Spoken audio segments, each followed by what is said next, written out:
muraho muraboneza inshuti bavandimwe aho dukunze kubana buri gihe mu kiganiro cacu cyo gufashanya.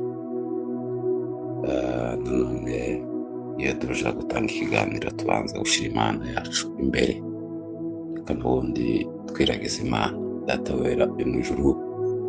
Dukomeje kugushimira, tugusingiza, tukurata, tuvuga ko uri Imana n'umukiza wacu. Twongeye kugushimira muri uyu mwanya kuko utugeneye.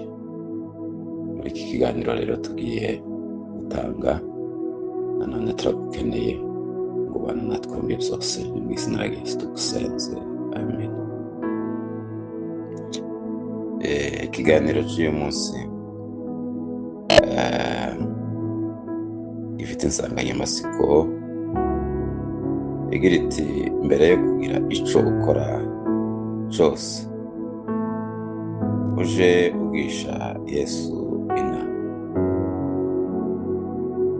uje ubanza ugishe Imana inama kugira ngo winjire mu gikorwa dusaba Imana ikubwire inama bizagenda neza. Reka dusome ijambo ry'Imana, igitabo cya Samweli wa kabiri ibice 5 umurongo wa 19. Bibiliya iravuga ngo maze Dawidi agisha Uwiteka inama ati nzamuke ntere Abafilisitiya, urabatanga ubangabiza. Uwiteka asubiza Dawidi ati zamuka, kuko ntari bubure kugabiza Abafilisitiya. Nuko Dawidi aja i Bariperasimu abatsindayo. Aravuga ati Uwiteka yahomboreye abanzi banje imbere yanje, kuko amazi ahomboka, cyo cyatumye ahimba abantu Bariperasimu. Bariperasimu.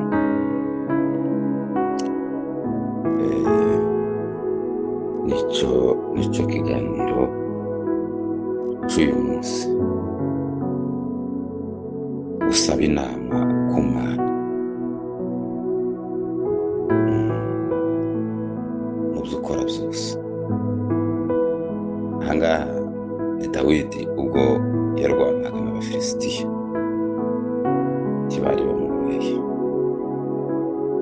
bari bafite imbaraga, bari benshi, kandi yari afite urugamba nabo, yararwana n'Abafilisitiya. Dawidi yari umwami kandi yari yarahamagawe n'Imana, ariko akagira intambara mu muhamagaro no mu bwami bwiwe, mu butegetsi bwiwe.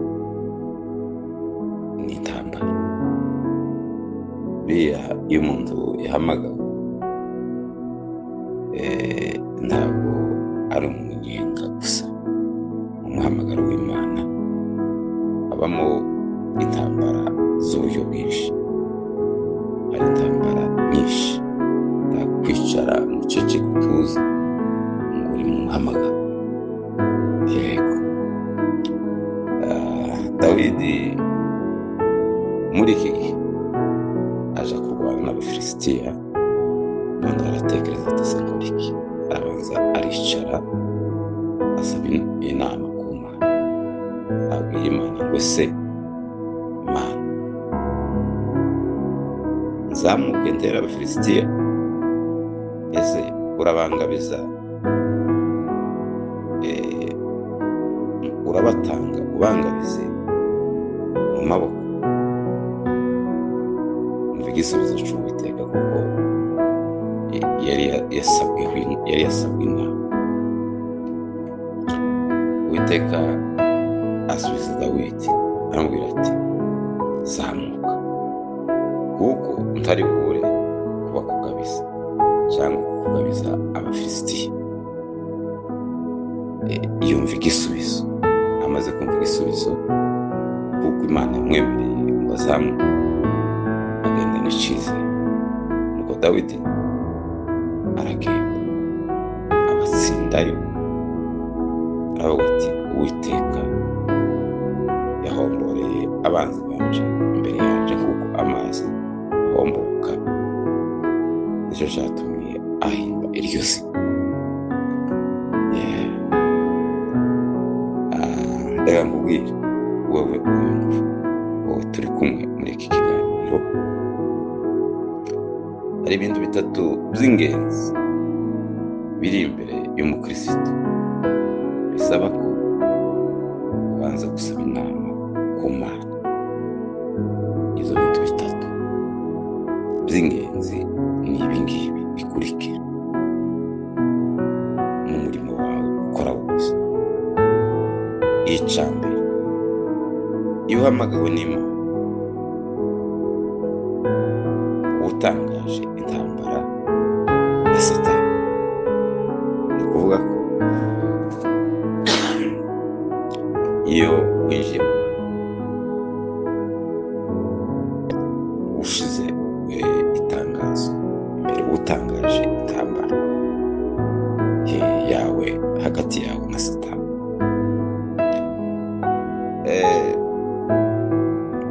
Iyo dusomye muri Yobu igice cya 6 zavuga umunsi umwe abantu b'Imana baje bashengereye Uwiteka kandi na Satani yazanye nabo. Uwiteka abaza Satani ati uturutse? Nuko Satani asubiza Uwiteka ati mvuye gutambagira isi no kwizerera. Icyo gihe Uwiteka yongeye kubaza Satani ati mbese witegereje umugaragu wanje Yobu yuko ari ntawubanye nawe mu isi yose, ko ari ntawe uhwanye nawe kuko ari umukiranutsi utunga wubaha Imana kandi akirinda ibibi. Maze Satani asubiza Uwiteka ati ariko se kugira ngo Yobu yubahira Imana ubusa, kibagiye umurinda iwe n'inzu yiwe n'ibyo atunze byose, wahiriye umurimo w'amaboko ye n'amatungo ye agwiriye mu gihugu. Noneho iyo utangaje, iyo winjiye mu muhamagaro,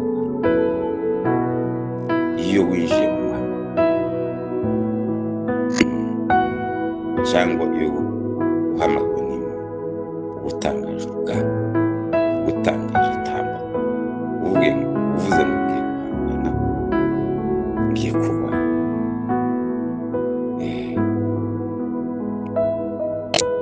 iyo umva uko byamugendekeye ngo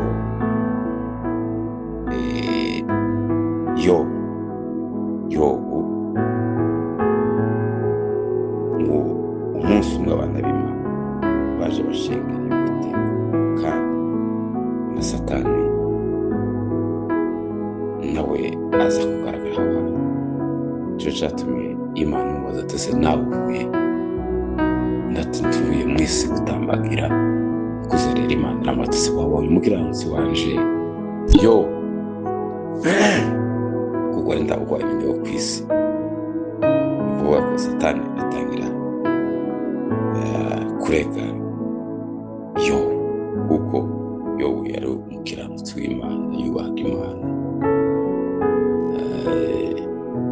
atunga. Satani aramurega. Ubwo rero Satani aza turega iyo turi mu muhamagaro, iyo tugenda dutungana dukiranuka, azashaka dukosa kugira ngo arebe ko twucogora nabonye Imana.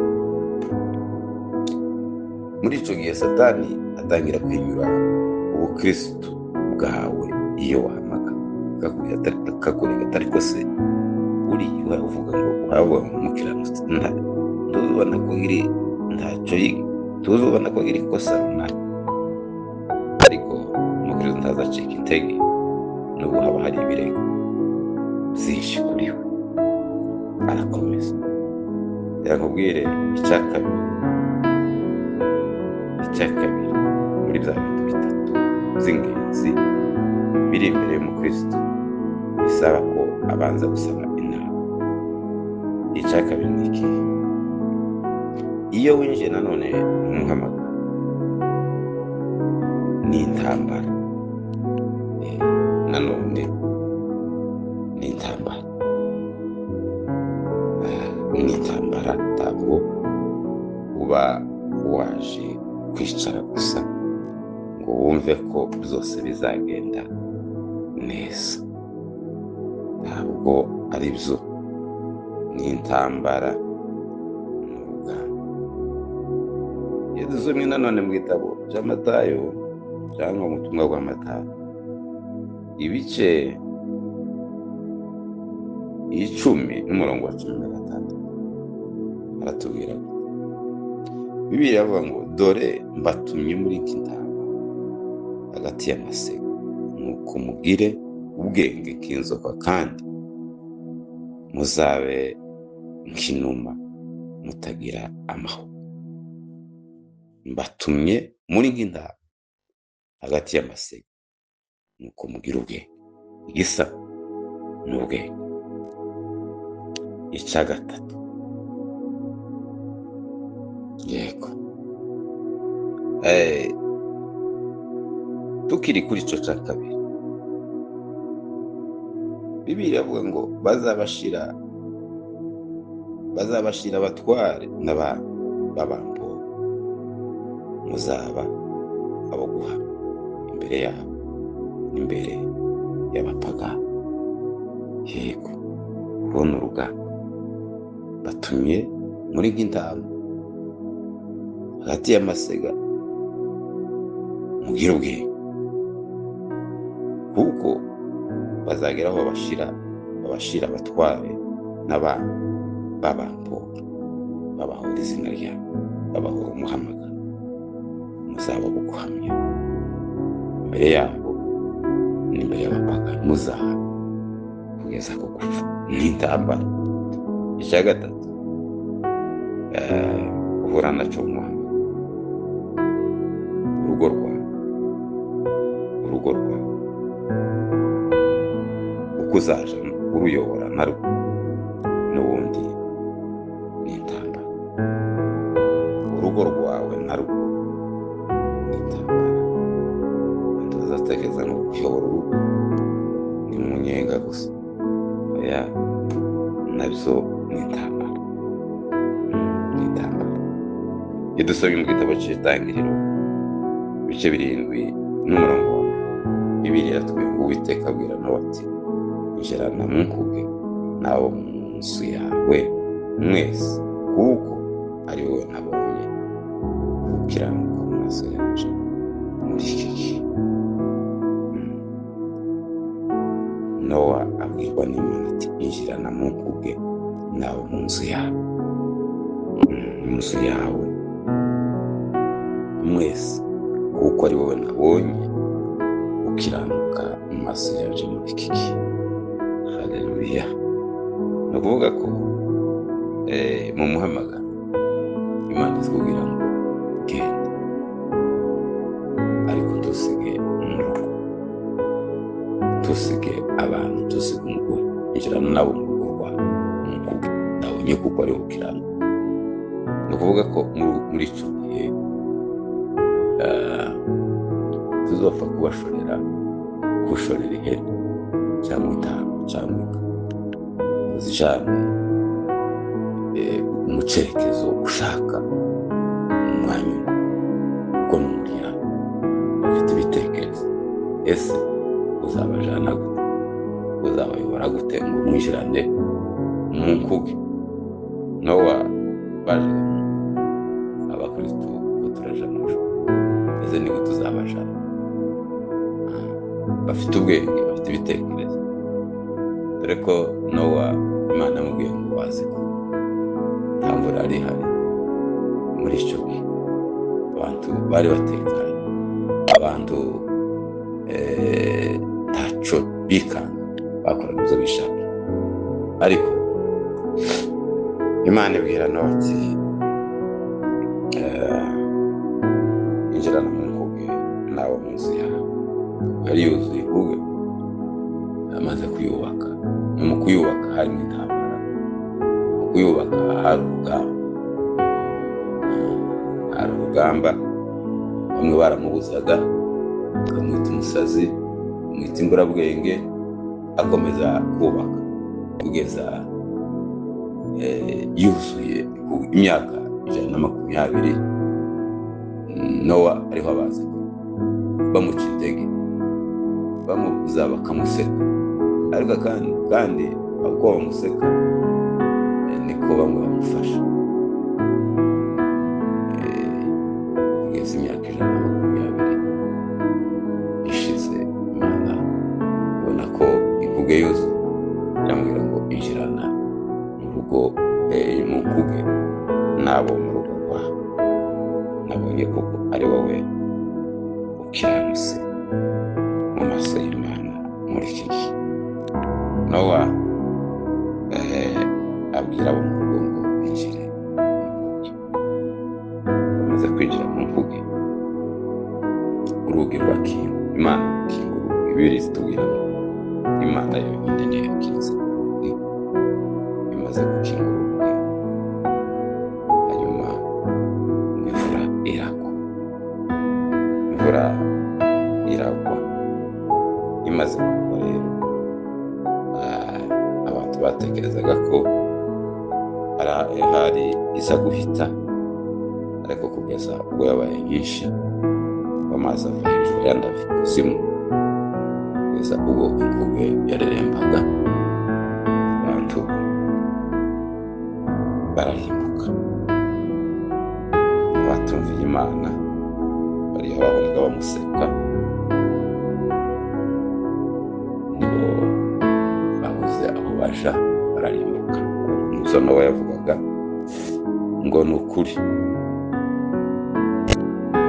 Nowa wumviye Imana, akiza ubugingo bwiwe ndetse n'abo mu rugo rwiwe, nabo arabakiza kuko baje kumva binjirana nawe mu nkuge. Ariko aho dusanga yarakoresheje ubwenge buhanitse. Abanyabwenge baramwemerera, baramwumvira, ariko turamushima kuko yumviye Imana. Iyo twumvira Imana, Imana iduha n'ubwenge bwo kuyobora ndetse tukayobora n'abo mu rugo rwacu. Aha ngaha twasomye ijambo tugitangira, twavuze ngo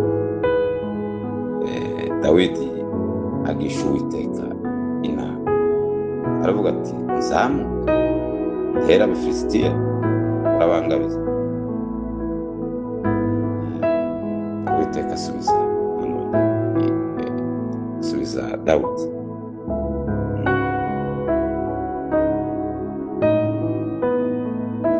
Uwiteka aramubwira ngo zamuka, kuko ntari bubure kubakugabiza cyangwa kukugabiza abo Bafilisitiya.